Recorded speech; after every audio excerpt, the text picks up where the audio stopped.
به نظر تو اگر یه مسابقه ای باشه بین دایناسورها و انسانها، آدما، خب کی برنده میشه؟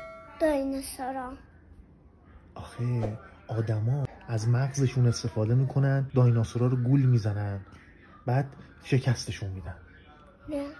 چرا؟ آخه دایناسورها که مثل آدما عقل ندارن. دایناسورها میخورن تو. نه، دایناسورها این آدما عقل ندارن که. آدما دایناسور رو گول میزنن. نه.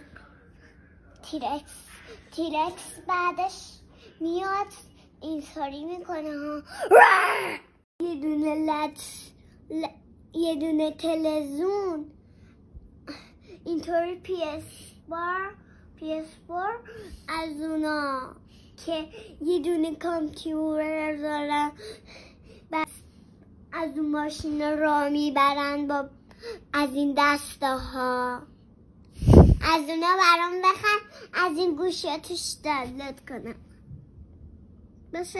وقتی اونو داشته باشی که دیگه احتیاج گوشی نداری بابا. اگه PS4 باشه دیگه با گوشی بازی نمی‌کنی که. نه. گفتم بعدا برام بیار که گوشی تو هر وقت خواستی. بلند بگو، نمیشنون. بگو.